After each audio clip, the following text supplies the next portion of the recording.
The New York Knicks with a top-ranked offense, number 2 in offensive rating, number 4 in scoring. Under Tom Thibodeau, hit that rock. Before we get started, make sure to hit the like, subscribe to the channel. Make sure to hit the dark notification bell to get each and every notification for each and every video I put out there. Also visit underdogfantasy.com. Use a code Legion or LOK to get matched up to $1,000 on your first deposit and bet at your heart's desire. Bet responsibly. So the New York Knicks currently have the number 2 offensive rating in all of the NBA. And no, it's not because of offensive rebounding like we had last year, which this year we're actually doing terribly at, like 23rd in the league in offensive rebounding. Nope. It's also because the Knicks are actually number 4 in scoring a league high 145 points against the Denver Nuggets. As in all the NBA, the highest total scored this season in the game was done by the New York Knicks, a team that everybody said Tom Thibodeau can't coach an offense. He's too antiquated. The Knicks also this season, number 10 in three-pointers made, second in three-point efficiency, and 6 in assists. All highs compared to last season, and possibly all real highs, maybe except for three-point shooting. All highs for all of Tom Thibodeau's tenure here with the New York Knicks. Now, obviously, new pieces here. Mikal Bridges, Anunoby re-signing with the Knicks. Karl-Anthony-Towns definitely makes a difference. And people think, oh, you just plug these players in and it's just, oh, we're going to. Nope, it's not necessarily true. So I want to highlight some points regarding where I'm seeing the differences in the offense.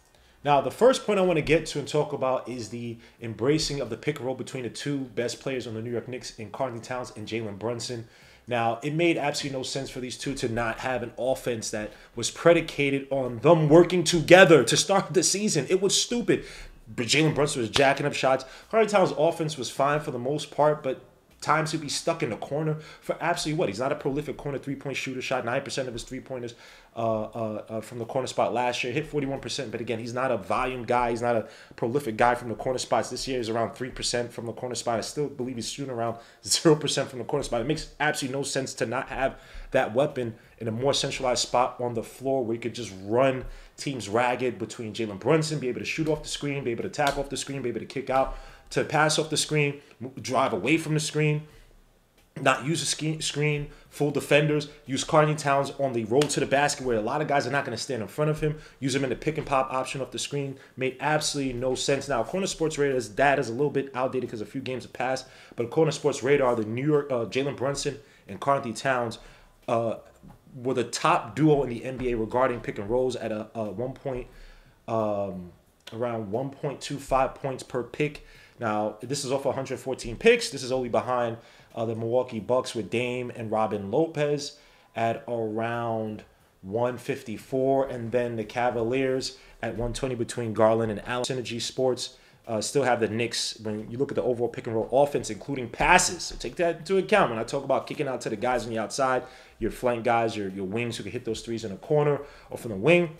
The New York Knicks still ranked number 1 at 1.16 points per possession. And so when you look at that compared to last year, Knicks were 12th in the league at 0.985 points per possession last season. But again, the only real weapon we had was really Jalen Brunson.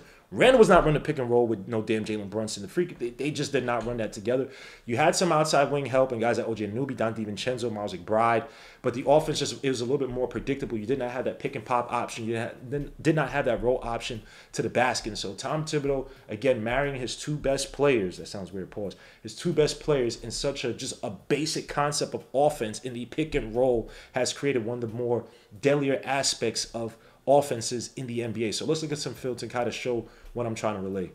Now, when you look at this film, just look at how fluid these 2 are when they actually run an offense through each other. You have the absolute danger of Cat using his speed and strength in motion towards the basket, which, let's be honest, no one's going to stand in front of him when he has this head of steam. And even if you do, he's crafty enough for the finish, or he has the ability to draw the foul, which, let's be honest, he hasn't really been getting that benefit of contact from the refs recently, despite the fact that we've seen other less talented bigs get those same fouls against us. Now, you have to stack maybe 2-3 defenders before he gets there, something that we saw the Jazz kind of do with the help defense with Lauri Markkanen, as well as Walker Kessler kind of playing drop back on him. And then outside shooters just weren't really helpful. But that is probably more of the exception than the rule because OG, Mikal Bridges should definitely shoot a lot better, especially OG Anunoby, Miles McBride helped space the floor, as well as Jalen Brunson. But again, Cat is better in motion than this stagnant player trying to get going from the outside. When you use him in that pick and roll, create the screen for Jalen Brunson to create the gravity, and then you have to focus on both Brunson and karlanthonytowns. Then let's tie in Cat's ability to shoot the three that makes the pick and pop or the screenplay between these two even more effective. And then Brunson's ability to either hit the mid-range shot off the screen or the three-pointer shot where he's shooting around 50%. And you have an offense that just going to keep defenses guessing as to how the hell they can guard these two when they actually run the offense through each other. Now, it's an absolute shame that Chris Finch could not get karlanthonytowns and Anthony Edwards, his two best players last year, to run effective pick and roll offense, or even the pick and pop, where Anthony Edwards only made 8 passes to karlanthonytowns off the pick and pop. Last year for the Minnesota Timberwolves, your man Cat shot 60.9%.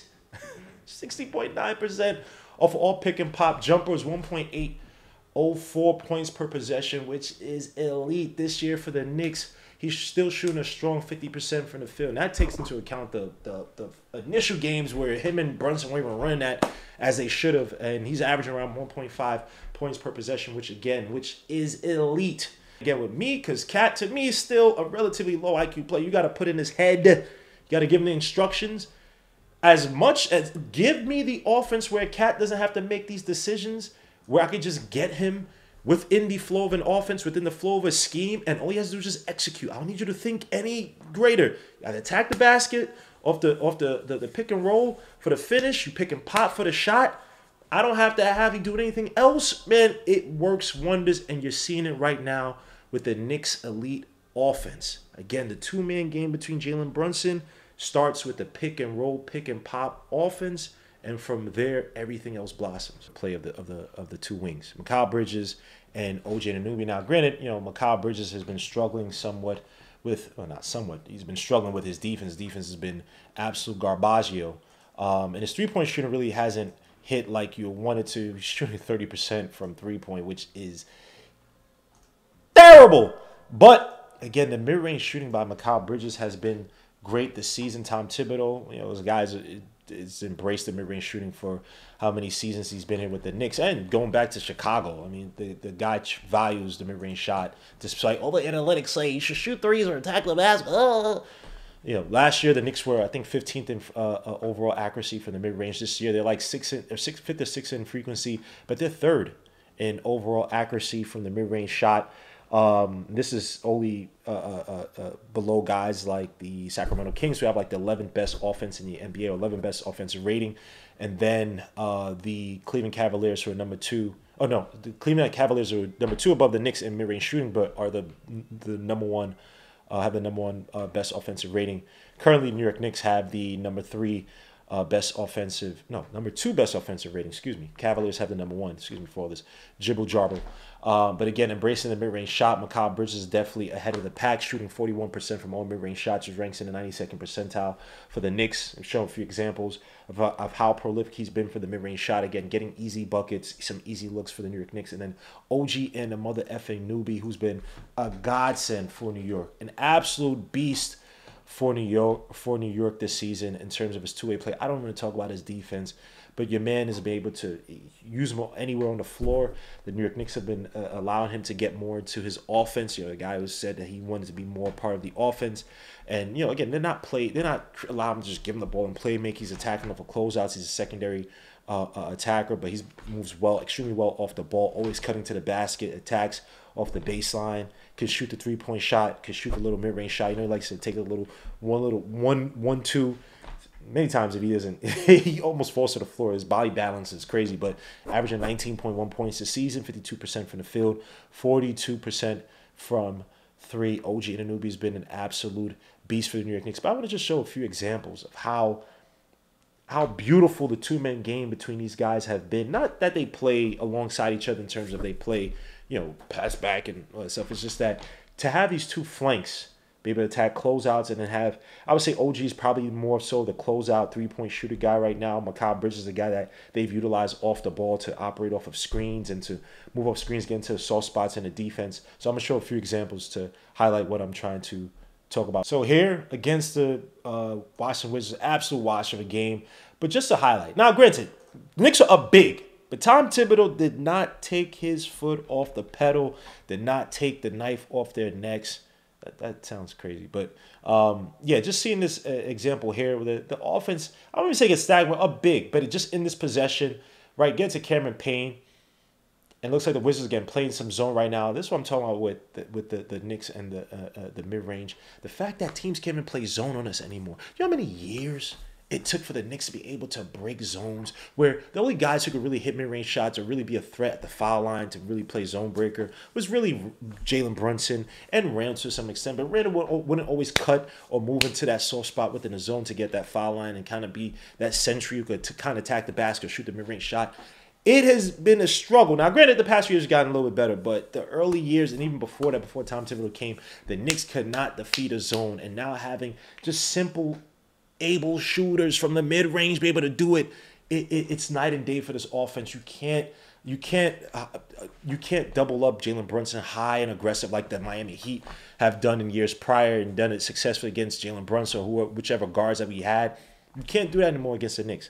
Right, you saw Jalen Brunson kind of break off from, be able to kind of neutralize that. Game 5 against the Pacers, they tried to double him up high and early. He was able to get guys like Miles McBride, get guys like Josh Hart. And, you know, Josh Hart's been a solid player in that mid-range shot. But just to have these weapons and OJ and Mikal Bridges just punish you, but you can't double up Brunson. You got to play strip. You're going to sit there and play zone, play a soft zone, do at your own risk. You want to play an aggressive zone and send the guys a high up on Jalen Brunson, do it at your own risk. But here, beautiful by Mikal Bridges. Again, up big. So I'm not saying that this is like a pivotal moment. But look at what Jalen Brunson is. And again, the Wizards just kind of slow and kind of realizing what the Knicks trying to do. Again, playing a little triangle here. You see Pacome get into that corner. Sims is not really a threat to do anything, but he's playing in the so-called low post, if you want to call it that. And then you see Mikal Bridges just flash at that foul line. Look where Sims is. Again, Valanciunas is playing poor defense because Sims is just not. Even if Sims got the pass, I think he's not. You have a better chance of not finishing if you just have a body there to defend that. Mikal Bridges really easy stop and pop my done life. And again, better shooting off the dribble by Mikal Bridges versus catch and shoots right now because he changed his shot form. But again, easy, simple play, easy, simple offense for the Knicks. Keeps the Wizards. They can't be aggressive in their zone. I know they're down big, but they're basically just playing a no man's land type defense. They better just go right back to man to save them some dignity against the New York Knicks who won big against them. And here's another play with OJ Anunoby. Get your ass in the post. Like I said, 7.3% of his possessions this season coming in the post. That's probably, outside of closeouts, that's the next closest place where you see the so-called playmaking. Again, get as close to the basket as possible. Let us use your strength because you're not the quickest, you're not the fastest. Your dribbles are fairly basic. Let us get you as close to the spot you need to execute as possible. Cut out all the fat. You don't gotta. We're not gonna get you, and you're not gonna run the pick and roll with Cat. You're not gonna do all this fancy schmancy crap that a lot of other wings do that lead to sometimes very inefficient numbers because that's not your game. Let's work to your strengths. We're gonna make you execute in the easy or the most efficient spots possible. Within the confines of the play. Here, matchup against Jamal Murray, which Tom Thibodeau loves. He loves it. Push. Now you see Tom Thibodeau push the ball quicker down the court. Get guys matched up to favorable matchups where it's like, oh, I got the guards back here after he made the shot and the defense did not reset. They're just still lollygagging, getting back. Nah, man. Abuse this guy, Jamal Murray. Look at this. Look at this. What is Jamal Murray does not have the strength to guard up against that push-off. Look at this. Light work. And that should have been a foul. Look at Jamal Murray use his left hand to grab your man's hip. That should have been a foul. But again, OG, I feel your pain. But again, easy, simple basketball for the Knicks. For OJ Anunoby is one of the reasons why the Knicks have one of the best offenses. Yes, OJ Anunoby had 40 points this game, but how many times have you seen OJ Anunoby in a post like this where he, drives into the guard or makes that fadeaway jumper? Very easy basketball, right? People want to say, "Oh, well, you should if you're not finishing." Obviously, she's finished at the rim here, but the post ups, the mid-range jumpers, man, is not dead. It's not dead. Never's gonna be dead. So. Salute to Tom Thibodeau for getting the most out of his players, but again, easy, simple basketball. Now here, I want to talk about Jalen Brunson's superlative passing through the past 10 games, right? You could go back and it spans back to, I think there was a transition after that Cavaliers game. He was forcing a lot of shots, not really working with karlanthonytowns, trying to play the hero ball to get the Knicks back in that game versus the Cavaliers. And it's like it clicked in his head. Like after that, he just can't do it. And you see some of his passing numbers. Now I took back the last 10 games that he's played. Obviously, a 17 assist game versus a Nuggets is going to be somewhat of an outlier and aberration. It's going to boost the numbers. But even before that, he was putting up some strong passing numbers. So for the last 10 games for the season, he's averaging 9.3 assists a game, 61 point. That 9.3 is fourth in the league, by the way. 61.9 passes a game is just fifth in the league. 1.1 secondary assists, tied for seventh. 14.4 potential assists a game, which means that he's moving the ball, that something's happening, right? A score, a foul, something's happening once he passes a ball, tied for fourth in the league. And 23.2 assisted points created, which is fifth in the league and higher than guys like Luka, Dame, LaMelo, SGA, and De'Aaron Fox. So all those people that say that your man is not a point guard, y'all can all eat. And just put that in comparison to the numbers he just put up last year. Last season, for the whole season, 6.7 assists a game, tied for 11th. 57.8 passes a game, which is actually higher than this season, which was fourth, even though it's making more passes per game this year. 1.1 secondary assist a game, tied for third last season. 12 potential assists created last year, tied for 11th, and 20.3 assisted points created which was 12th in the league last season. And I just want to show a few simple plays going back to last season, the playoffs versus the Pacers. Obviously, Game 5 was a great game for the New York Knicks, up big. But what he was doing throughout that game, right? How he was massively using his gravity to force the defenses out and to make plays to other guys on his team, right? And we over the Game 6, Game 7, going early into the season, you kind of seen it fluctuate until, like I said, these past 10 games where he's fully embraced like the Jimmy Butler role, using your gravity for the good of other people. It's not that he couldn't do the stuff before. Is that sometimes you have disjointed kind of roster, Randall, RJ, IQ even, and you're maybe not necessarily too comfortable, or the way that you got on, given that how you rose up from the Mavericks, is from you scoring. You being more of a scoring guard, even though he can make passes. He has great court awareness, right? But I love what he was doing in this game. I just want to show a few examples here. You got TJ McConnell and your man from Belmont, Ben Shepherd, coming to help out. Get an easy pass to Achua. He's not even a great shooter, but now Achua has several passes he can make off that one play. Kick out to Burks for the wide open three, or somewhat open three from the wing, and it's good. Easy, simple, using your gravity for the benefit of your team. Another play here where he purposely got the Pacers to come and try to trap him. Look at where they're trying to trap your man, son. Look at how much space. I just put a circle. Anyway, it's a very dangerous play. I'm trying to pinpoint. Look at where they trap your man out here, bro. All the way out here. Opened up the floor immensely for everybody else. Kick it out to McBrittlesteins. Get out to Josh Hart for the three. For the three. Doesn't take it. Closes out. Attacks the basket for the layup. And it's all good. And again, using your gravity for the benefit of your teammates is so simple. But it seems like this year, and I'm going to show a few examples. It seems like this year, your man Brunson has truly embraced it. Like he's, I won't say fiending, but he's almost seeing that me putting up 22, 21 points a game, but me upping my assists and getting everybody the touches and making them truly a part of the offense, where they have they know their roles now. Like I said, Tom Thibodeau, cutting steps to the basket, cutting steps to the point of where you need to execute. Jalen Brunson's helping to do that by, again, I don't have to do it as and then try to get past my man. Then in the fourth quarters or third quarters, it's a close game.